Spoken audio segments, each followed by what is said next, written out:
Welcome to the Stuff and Things Podcast, your home for all stuff related to your favorite things in entertainment. Now, here are your hosts.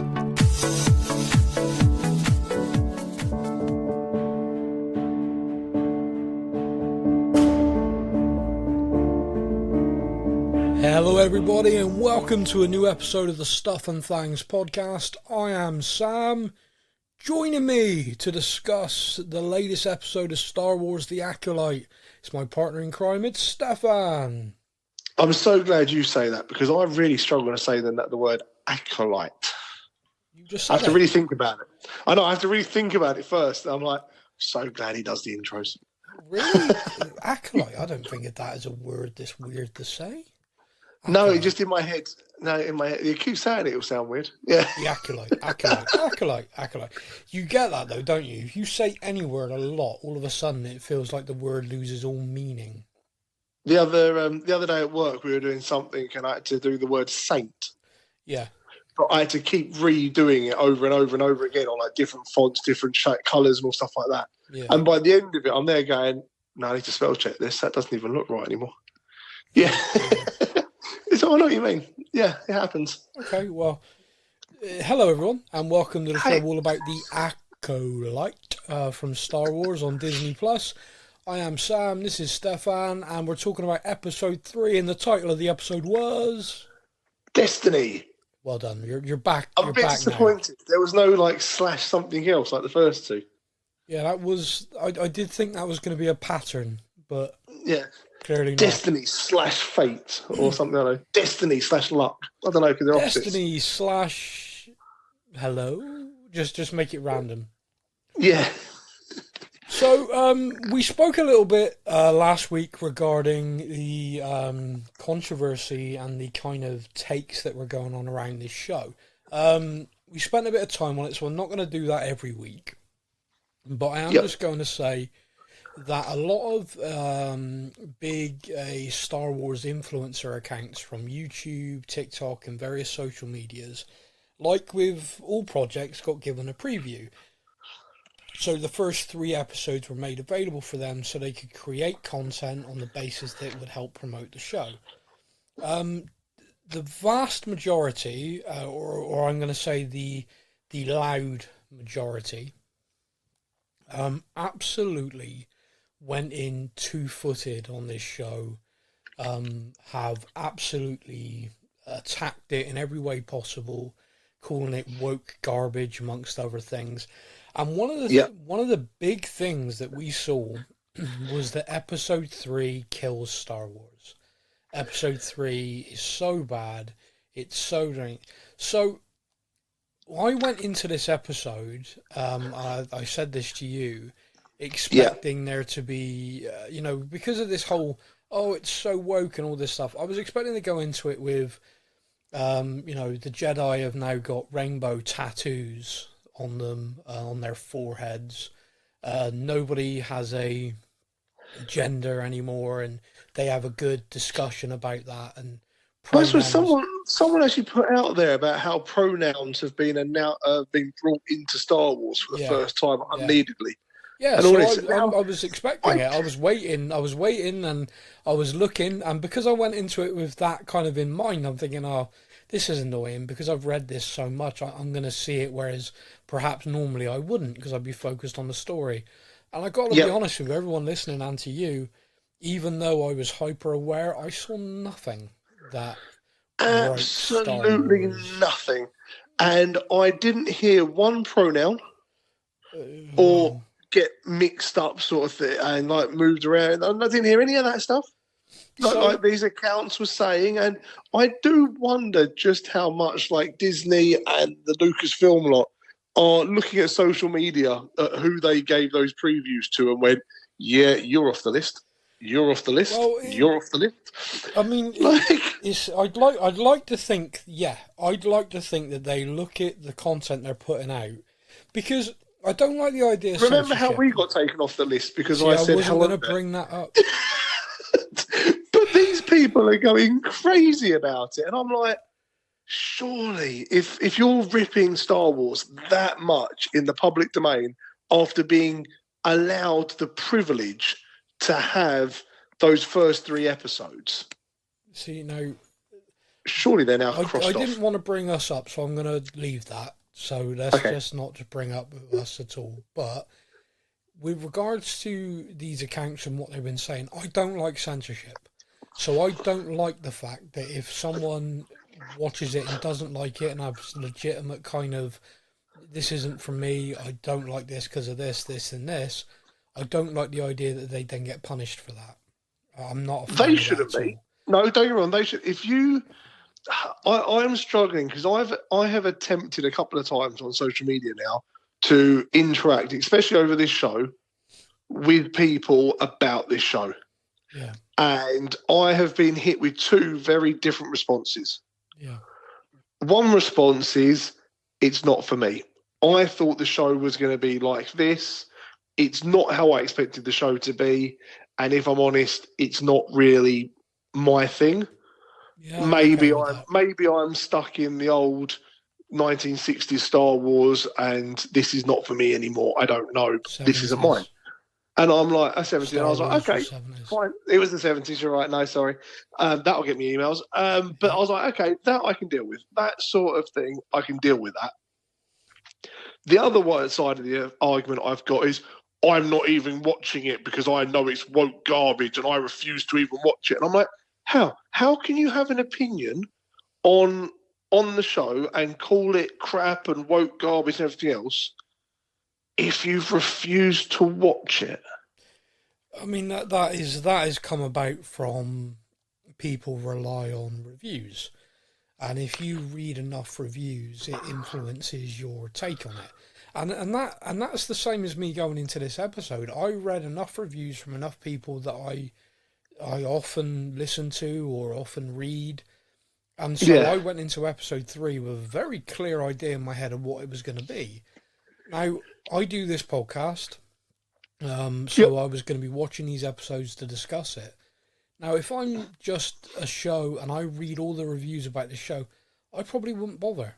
I probably would have read that, looked at it and gone, oh, I'll wait until all the episodes are out. I might throw it on one day and see what it was about. But I'm not going to break my neck to watch it every week or whatever because it sounds like something I wouldn't enjoy.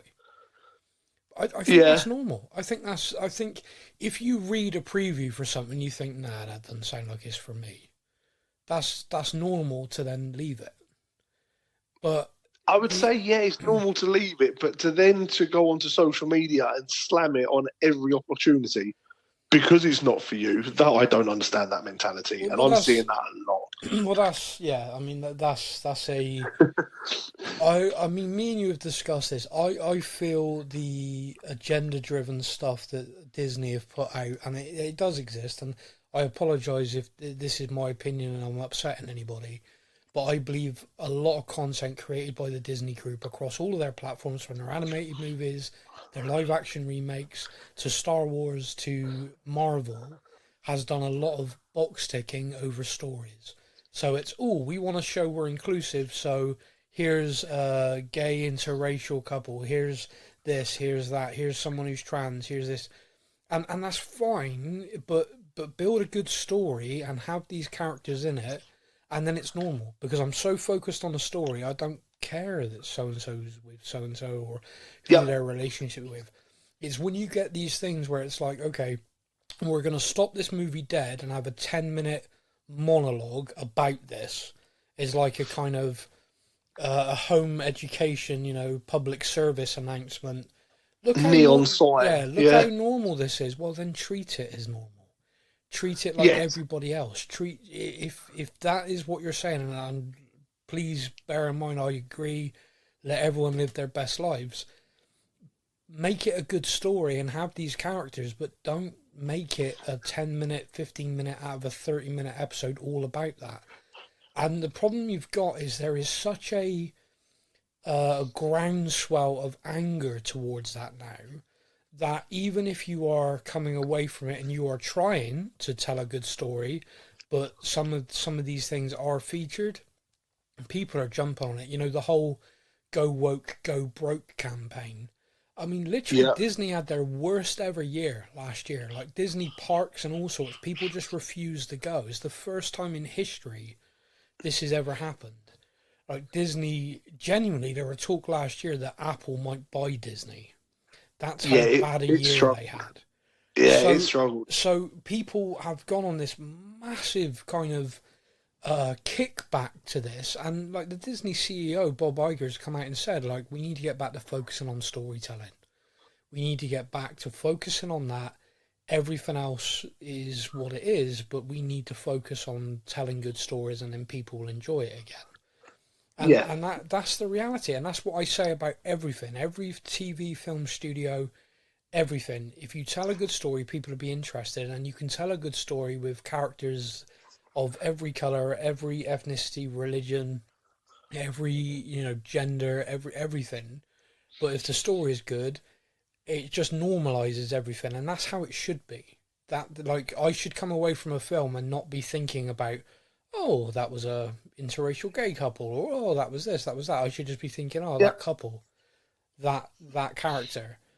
And if you do that, then you will move towards the right way. And that's the point I try and make over and over again. Like, people might not agree with me, and that's fine. Everyone's got their own opinion. I mean, we discussed this a little bit last week, and we got slammed with emails, and I've still not read them all. And the vast majority are calling me out for having that opinion. So, well, this week's inbox will be fun. Well, look, it is my opinion, and that's what it is. I don't degenerate or don't try and attack people for theirs. Obviously, I disagree on sometimes, and people would disagree with me, and that's fine. But I am a Star Wars fan, and I like Star Wars content. Some of it I like more than others. That goes without saying. There are some shows that I've enjoyed more than others. There's some films that I enjoy more than others. But I enjoy Star Wars content, and so I don't understand the Star Wars fandom. It's got to be the only fandom in the world that seems to hate the content it's a fan of. Like, there's no other fandom that I come across, and we through this podcast deal with a lot of comic book fandoms. We talk about a lot of different things. Yeah, and so you see quite a rabid fandom and all of that. But the Star Wars fans are the only ones I know who seem to genuinely hate Star Wars. It's an interesting one, mind blowing to me. But look, let's dive into this episode, because for me, this episode filled in some blanks from episodes 1 and 2, also opened up a few questions. So it is a flashback episode, which instantly I was like, oh no! Yeah. I've gone into this thinking, all right, here we go, let's look around. It's going to be the woke agenda everyone's telling me about. 16 years ago on Brendock, I'm like, no, flashback, you're killing me. But, Sam's favourite thing. But as it was an episode set in the past. It wasn't a kind of, here's the past, here I am now, here's the past, here, which was what drives me mental. It's like, I don't mind. If it's a whole episode like it, I'm not so bad. Yeah. So we meet up with the girls, the twins. Now, how do you say their names? May got that nailed down. May. Yeah, May's nice and easy. How do you say her sister's name? Oh, see, I'm really bad at pronunciations, and you're just setting me up to fail here, aren't you? Yeah. How do you say it? No, I asked you first. You can't do that. Awosh, yeah, that one. Osha. Osha. Now, is it Osha or Osha? Because in 3 episodes, I've heard it said differently. and so, but now I said it Osha a lot last week, and people really ripped me for it. So I'm going to say Osha this week and see if people rip me again. Maybe that's it, Osha. Yeah. So Osha and May. Osha and May and her sister. Yep. Good twin, psycho evil twin. That's got it's easier. Yeah. So here's something that's made me laugh. Right. People are attacking this episode now, moving away from all of the woke stuff and all that kind of what people are angry about. People are now attacking this episode because they believe it breaks Star Wars and ruins Star Wars, okay? Oh, okay. Now, the reason why they believe that, or the reason why they are doing that, is because it's hinted heavily in this that the twins have no father. Yes. And they were created. And one of their I mothers... mean, she does say, yeah, I carried them, I created them. Yeah. Yeah, I carried them. The other one says, well, I created them. And she says, what if the Jedi learn how you created them? Now, that piqued my interest, I'll be honest. Well, that to me smacks of Night Sister magic from the midichlorians, which is what other people are obviously interpreting it as well. Mm-hmm. And if that's the case, people are like, well, hang on a minute. Anakin was born of the midichlorians. He was the chosen one. That was the prophecy. And yet you're telling us 100 years earlier, everyone was doing it. Well, yeah, I can understand the point of view of, wait a minute, does that mean Anakin wasn't special? Does that mean Anakin was created by a Night Sister? What the hell's going on? The thing I don't get, right, is this is where I'm kind of, I don't understand. Maybe it's just me, but like, I'm 3 episodes into a series. Yeah. There are bound to be question marks, which hopefully will be addressed throughout the series. Why would that make you angry? Why would that not intrigue you? Like, to me, I'm intrigued. Like, I'm kind of like, okay, that's interesting. Why is that happened? How has that happened? Is this going to tie into like how Anakin was created, or was that simply the prophecy with Anakin, whereas this is something different?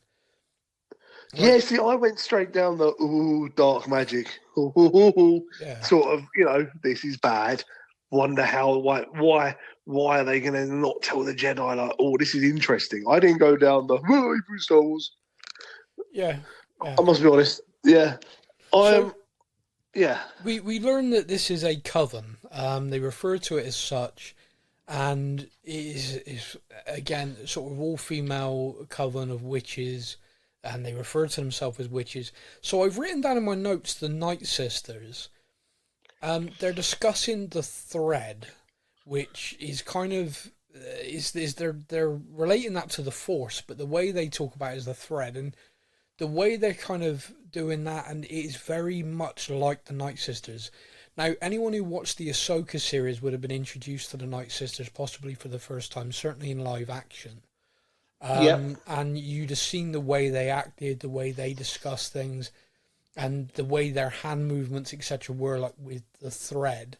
So whether these are a kind of offshoot, or whether they are actually like the Sisters of Dathomir, I don't know. I'm guessing it's an offshoot, and it's kind of they run off to practice their ways in secret, trying to stay off the radar of the the old Republic. I don't know. You said New Republic. Yeah, right? they kind of touch on it, don't they? The fact that they're there in hiding, and yeah, but they seem to be in there in hiding because of the children more than anything else I got.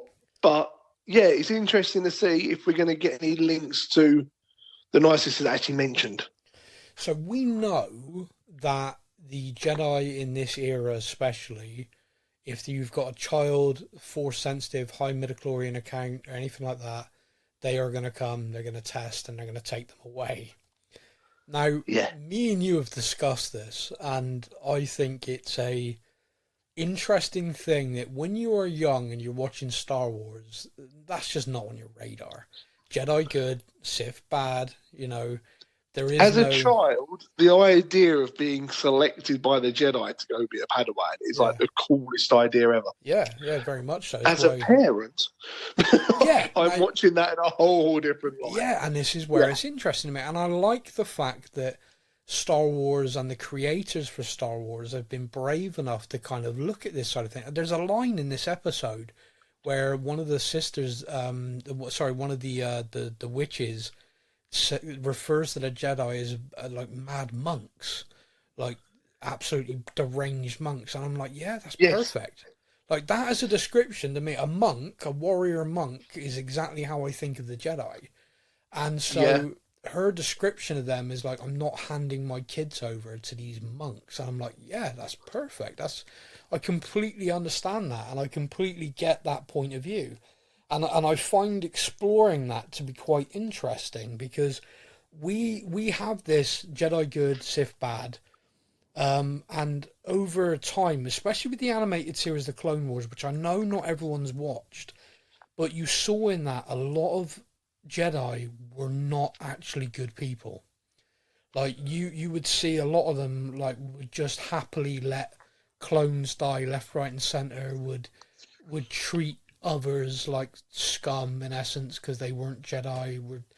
Yeah, They weren't literally send the clones to death in the Clone Wars. Yeah, Yeah, hope you know. and just didn't care. Just had no.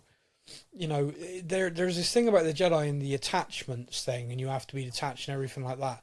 Some of them took that to the degree of Absolute, absolute. I'm detached from everything. I do not care about anything.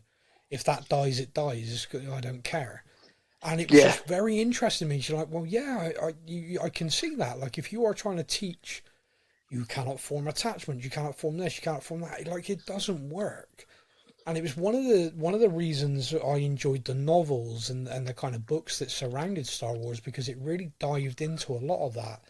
I know when Disney bought Lucasfilm, they made all of that non-canon, and now a lot of it is making its way back in, which I love, or sort of inspiring stuff. Yeah. One of the things was about Qui-Gon Jinn, which I know is one of your favourite Jedi. And one of the things about Qui-Gon was he was the Jedi that Palpatine feared. He wouldn't make his moves because of him. And the reason why he feared him is because Qui-Gon wasn't afraid of attachment. He believed that love, compassion, attachment to things and doing that actually made Jedi good. That was a key thing, love of my fellow man, love of family, love of people, to kind of have this universal love of the galaxy, love of the Force. So Qui-Gon was very unique in the Jedi, and as to why he wasn't on the council, it's why he used to wind the council up so much, because he had very different views. He was incredibly strong with the Force. Unfortunately, he was killed in a manner that no other Jedi seems to have died from since. That Annoys me. That annoys me. But we're just going to brush over that. Perhaps he was a species, and that particular part of his body is where his heart was. That's just what I'm going to go with, right? That's stomach. Yeah. That's why he was able to get his dying words out. No, not at all. Anyway, so it irks. It irks, doesn't it? Yeah, but anyway, so much. Especially when you then watch another show that the same thing happens. They just literally go, done, healed, don't worry. Or you watch a film and you see a bit of Force healing, and you look at the fact that Obi-Wan was right there. Obi-Wan was right there, a trained Jedi Knight who had no idea you could do that, apparently, whereas someone who's never been trained in an era without the Jedi just knew it on instinct. Right, shake it off, because I was being positive. So Qui-Gon, the thing that was interesting about that and all the novelizations was his kind of view on things. And one of the big things was that when he was killed, Palpatine was relieved. He was happy because he knew at that point he would be able to manipulate the other Jedi and manipulate the war, because they had no love, no attachment to things. They had no kind of, they were this detached thing, and he was able to pull the wool over their eyes, shield them, and obviously focused on Anakin. Now, Obi-Wan Kenobi is my favourite Jedi. Obi-Wan Kenobi, for me, can do no wrong. However, I do believe that if Anakin had been trained by Qui-Gon as his Padawan, where he allowed him the attachment, where he allowed him to miss his mother, to go and visit her, to prevent that from happening. So you would have had a situation where Anakin would have been able to resist the Emperor, if that makes sense. And I get that. It's quite interesting as well. And I know this is full nerd now, okay? I saw a brilliant interview with George Lucas and the composer for Duel of the Fates. Yes. Do you know why it's called Duel of the Fates? I do not. Because in that duel, it was either going to be Qui-Gon or Obi-Wan left to raise Anakin, and Qui-Gon was killed, and it changed the fate. So nerd. It was all, but it was all planned. It was all this kind of. George knew that.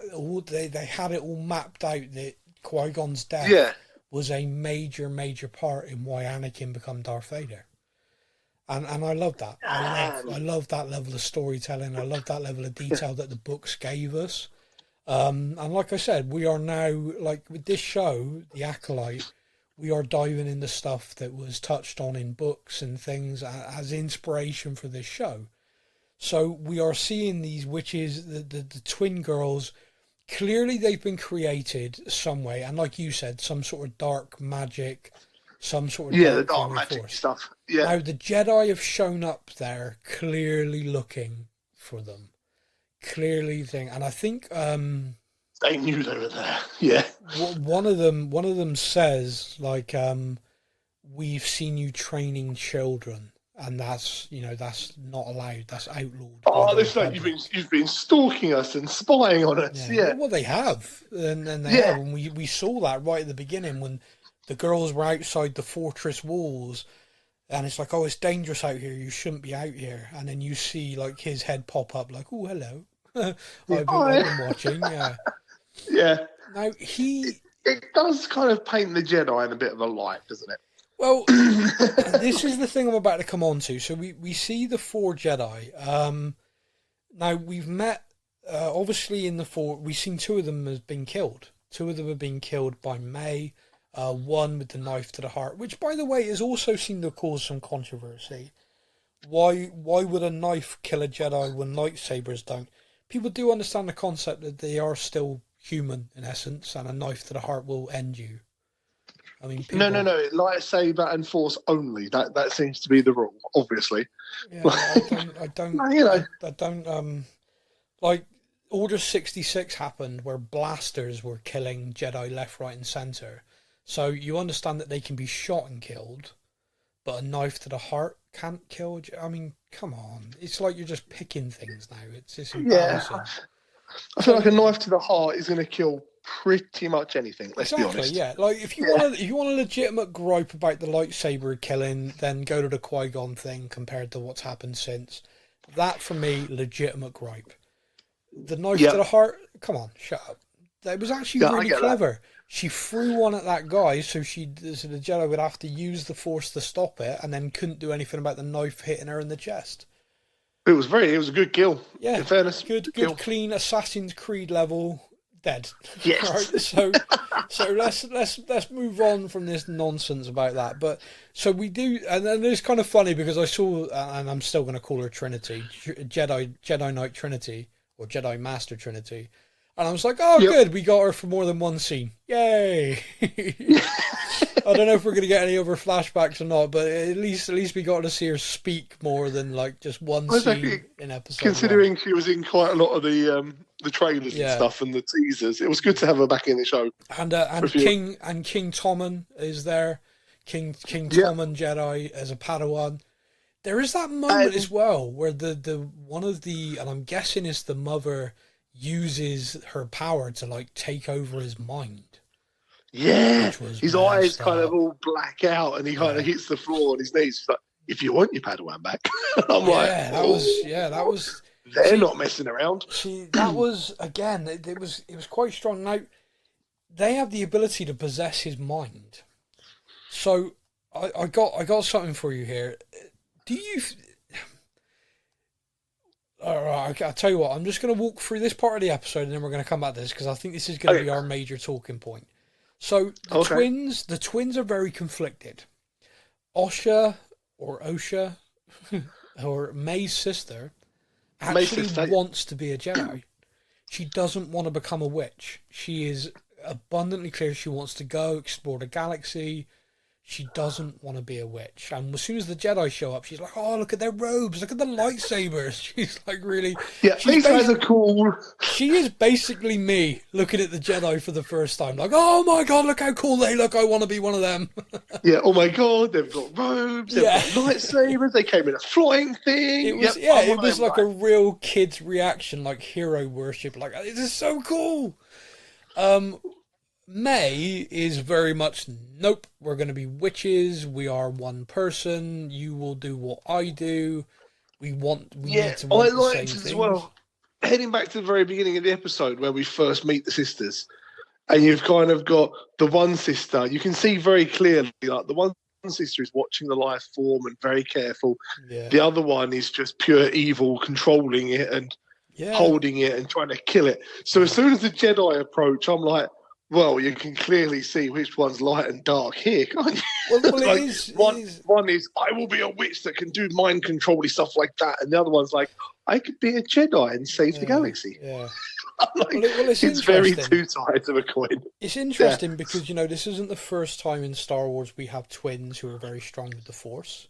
Luke and Leia, everybody. This is true. This is interesting because we know there's no father involved in this, so this has been some sort of creation. Now, in Star Wars lore as well, you have this kind of balance, the light and the dark.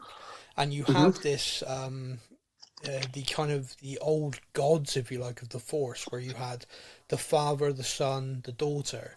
And the father was the balance, and the son and the daughter were the light and the dark. They were the sort of balance to all of it. And then you had mother, creator, which, again, you watch the Ahsoka series and they're diving heavy into that.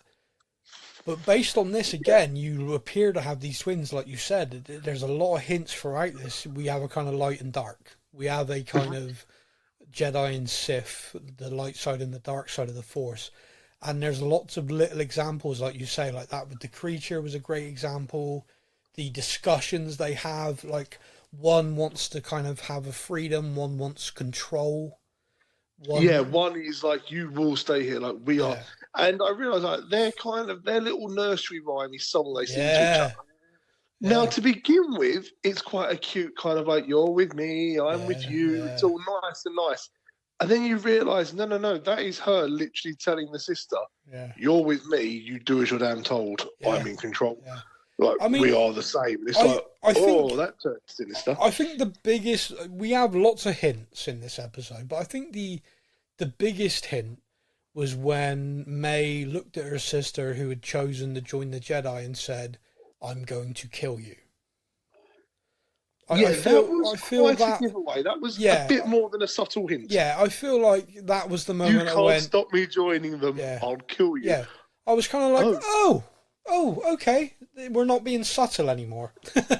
Subtle hint. You're gonna be killed. Okay, that's messed up. So the Jedi agree with the Night Sisters that they're going to test the children as per Republic rules, even though they claim Brendok's outside of the Republic. They're four Jedi there and kind of doing it.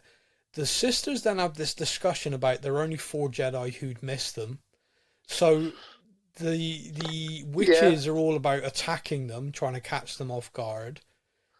Well, the Darth Maul lookalike is, at least, Yeah, she's well up for a fight. See, now she's again... Like, kill them all.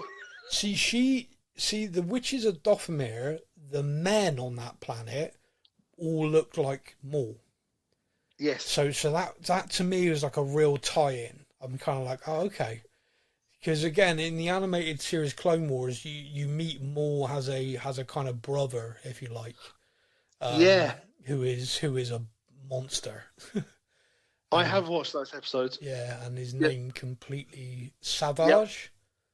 Is it Savage? Oh, mate, I think so. Because it's basically Savage. It is Savage, and he's basically Maul, but yellow and black, not red and black. And he's created by the Night Sisters, pure evil, empowered with the Force, and is a beast. He's hard.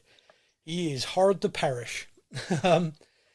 So we have this where the girls are sent, and the mother tells them fail the tests on purpose. So May does that, and obviously is all happy. But Osha goes in, and it's kind of funny because she does start like they're doing that test that you saw Anakin do, like where you got images on the display. Tell me what you see. Using the Force to kind of see it. Yeah, and she's like, "Oh, it's this," and the guy's like, "Oh, correct," when it's not, and she's got this look on her face like, oh, "I know you're lying." Yeah, and the next one is a spaceship, and she's like, "It's a box." Yeah, correct. It's not a. Oh, Yeah. Ah, damn it. So did someone tell you to fail this on purpose? Yeah. maybe. So I like that. That was fun. That was a fun little scene. I liked that he cottoned on to it straight away. Like, I know what you're doing, you little sod. Like, Yeah, I can well tell. done. She's like, what? Yeah, Yeah. and it's the way he does it. Like, oh, well done, you're getting all these correct. She's like, no, I'm not. But I can't tell you I'm not. Ah, damn it. Yeah. So I yeah, know I'm not getting them right, but I can't tell you I know I'm yeah, not getting them yeah. right. So Damn it. I enjoyed that. That was like Jedi reverse psychology on a toddler level. That was good. Yeah. Yeah. Nah, you don't want to eat the carrots. You don't like carrots. Give me the carrot. Yeah. Oh no, you can't have these carrots. These carrots are special ones. I'm saving for someone else. They're mine. Okay then. You're going to eat them. Yeah. Got you. Same sort of thing. Yeah. With my You can tell I've got a toddler. Yeah, my daughter, everything had to be fairy something. It's like, oh no, you can't have this. This is special for the fairies. Can I have some of it? Oh, okay, but all right. Yeah, as is everything has to be their brother or sisters. Yeah. Then they want it. Yeah. Yeah, you got the sibling thing. That works well. Yeah. Not So, in this case. In this case, one sibling tries to kill the other for lying. Yeah. Yeah, happy days. So May doesn't react well to Osha passing the test. Her mother, though, the one who created her, genuinely seems kind of like, okay, do not worry. You know, if this is your choice, you can make it. What did you make of that? Oh, but that scene now. This scene, I thought was a real tough scene to watch, coming from now being a parent on the other side of the really cool, I want to go be a Jedi Padawan child that I was. I'm now watching this, and interestingly, now we've always kind of spoken about the Jedi Knights kind of kidnapping children, taking them to be Padawans. Whereas in this episode, they're like, you know, if the child agrees and if with your permission, it's all very much kind of, you know, with your permission, your permission. No, think back. They didn't say their permission. They said if the child wants to. Yeah. So they've tested the child, and it's like if the child wants to be a Jedi, then they come with us. It's got nothing to do with... we just assumed it was straight. That child has midichlorians, kidnapped. Bye-bye, you're as. There's a little bit more to it, and I was like, that's interesting. Do you think that depends on the Jedi, though? Quite possibly. Yeah. Because you remember in... Qui-Gon Jinn's there going, would you like to be a Jedi? Anakin's going, you're a Jedi. Yeah. Do you remember Obi-Wan talked about the fact he was taken from his family? And he's like, I can't remember my mum. I got images. I had a brother, I think. Remember, he doesn't know. He was just taken really young. He didn't know for sure. Yeah, so that's kind of... there are going to be different accounts, but this group of Jedi certainly are approaching it from a point of view of we're going to test, and if they want to come with us, then they can. Now, Osha wants to, her creator, if you like, because I don't know where to do this, because like she's Mama. Mama is kind of like she created her, but then the other one carried them, so I'm kind of like Mum 1, Mum 2. So I'm saying creator because I think that's a really key story aspect. Is supportive. It's kind of like, okay, if that's your choice, you know, you don't want to be a witch. Yeah, she's kind of like, you can see she's really upset by it, but she's like, okay, it is, you know, she goes on about the whole destiny is something that you have to choose as well, and all this sort of thing. Yeah, she talks about, you know, you want to pull the thread, pull it, you know, but then you have to live with that. You have to go with that. Like, you will never see us again. Little did she know, 20 minutes later. Well, she would see them, but dead. So her sister says she was going to kill her. Her sister starts a fire, which we knew because it was spoken about in episodes 1 and 2. Yeah. The fire encompasses the room and goes down into like the generator, if you like, and that explodes, which sets the whole place ablaze. Yep. But I'm going to put this to you, and I'd like to know your thoughts. Yeah, go on. Say what I think you're going to say. Go on. I do not believe all of those witches died in an explosion. Not even a little bit. Not even a little bit. No, they're all dead, laying with each other in the same room, like they're in the middle of a meeting, and they all just happen to just know something's happened there. So what? They're in episode 2. King Tommen Jedi, who was a Padawan at the time, has taken. Yes, there you go. Yep. He has taken a vow of silence for 10 years. He has basically just been meditating and then he kills himself instantly when given the opportunity to do so. He's also got pretty badass scars on him 10 years on. Now, if he's been meditating for 10 years... Where did the scars come from? Yeah, did those scars come from something that happened that night? So that, like, I am really intrigued. We thought we were doing the right thing.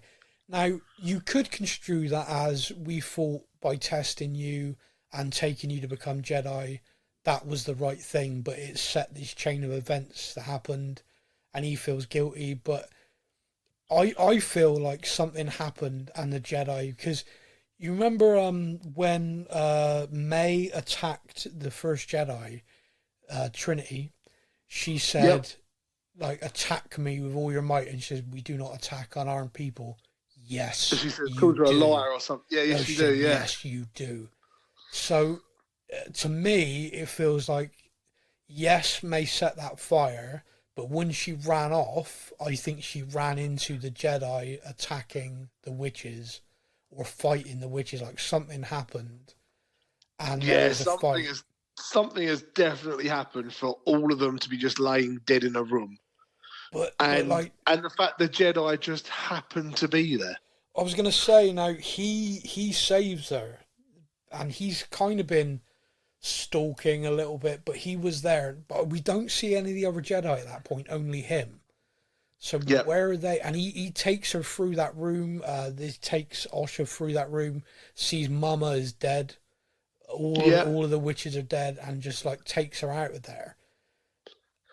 I did see a fun thing that wasn't so much a dig online about that scene where he saves one twin, not the other. Yeah. And it's, if only he had the ability to force hold someone so they didn't just fall as well. So he has two hands. One hand could have grabbed one twin, forced the other one. He saved them both, and now he's got a pair of Jedi Padawans. Yeah, I think you can be picky to that. I took it as his focus was on the one nearest good twin. Well, I think he made a conscious decision. It was the one nearest him. It was the one nearest him, really, if you look at it from that point of view. Well, that's true, yeah. Did he have the ability to one hand the other, possibly? I mean, I don't know. But what we have seen is that a Jedi Knight used the Force to stop a knife hitting a civilian and was unable to focus on one, then hitting her in the chest. So it would suggest that if they are focused on one, it's one thing or the other. Yeah, and so I'm going to keep the headcanon that he decided to save the good twin. Yeah, screw it. Yeah. One set the fire, one tried to escape the fire. I'm gonna save the one. I know which one I'm taking on my spaceship. I know the one that I'll trust behind me. Yeah. So we see that, but I am intrigued at what happened. He takes her. We then kind of know the rest. She becomes his Padawan. It doesn't work out, etc., etc. We know that story. Yeah. But what I am intrigued by, what is really curious to me, is what actually happened in that. I want to know what happened whilst the fire was going on. Yeah. Why was he in there? Like, why was he in that building? Because they were at their camp. Why was he there? And why only him? And also, a flip side to this, did he rip through them? We're kind of looking at him as he's the good one. He's the nice one. Maybe King Tommen Jedi didn't like that they got into his head, so he ripped through a few of them. Maybe Trinity's done something, and that's why Trinity was the first to be killed by May. Maybe the Wookiees are like a badass rip through him. It's a Wookiee. I can't be honest with you. The Wookiee Jedi, I am loving the Jedi Wookiee. I mean, even though I can't understand a word he says. If you put the subtitles on, you can get a translation, apparently. I didn't think of it myself, but yeah, apparently that's there. Yeah, put subtitles on it to tell you exactly what he's saying. I mean, That is genius. I got a rough idea, which is like, you know, we have no children here. Yeah, there are. I can see them. Yeah, I love that. There's no children here, and he's going, I didn't need a translation to understand him looking around, looking right at them, and going, yeah, there you have. I'm literally looking at them. Yeah. Yeah. It's like, I mean, I don't want to call you a liar because it's rude, and I'm a Jedi, but liar, pants but I'm looking on fire. Yeah, but I'm literally looking at two kids right now. So yeah, I mean, the episode. I haven't got one. That one. Yeah. Yeah. So the episode for me, it was interesting. It was kind of, it filled in a lot of the blanks. It kind of, okay, so their origin, that's really interesting around the witches. Okay, but I am still really intrigued as to what happened, because it feels to me like May, like we said, there's the light and the dark between them, but it feels like May saw something which is center on this. I will kill these Jedi. Or the flip side of it is she just blames them because they showed up, and until they showed up, her life was good. She had her sister, influence over her sister. These four showed up. Her sister wanted to leave, and all of a sudden, all these bad things happened. As far as she's aware, her sister died, so therefore she's out to get revenge for the death of her sister. Yeah. Yeah, so it's interesting. Like, to me, I am hooked in. I'm interested to see where it's going to go next. But yeah, mate, are there any other points from this episode you want to go over? Don't think so. No, I think we covered everything. I think we covered everything. Yeah. So that is it for this week. We will be back next week to discuss episode 4. If you are a fan of The Boys, they return. Season 4 is out. The first 3 episodes are dropping. Our show discussing that will be with you very soon. Because they're dropping the first 3 episodes all together, we're going to do that as one show initially, as like the kickoff show, and then we will be back to discuss it episodically. So look out for that. But yeah, Star Wars The Acolyte episode 4, we will be back next week. Until then, everybody, you all take care. And may the Force be with you. We must let them test the girls. No, we don't have a choice. Osha wants to do it. Osha is a child. She is old enough to know what she wants. I did not bring the girls into this world so we could lose them to a bunch of deranged monks. It is not your decision. It is mine. Thank you for listening to the Stuff and Things podcast. We hope you enjoyed the show. You can find us on Facebook or online. Simply search the Stuff and Things podcast to join in our conversation every week.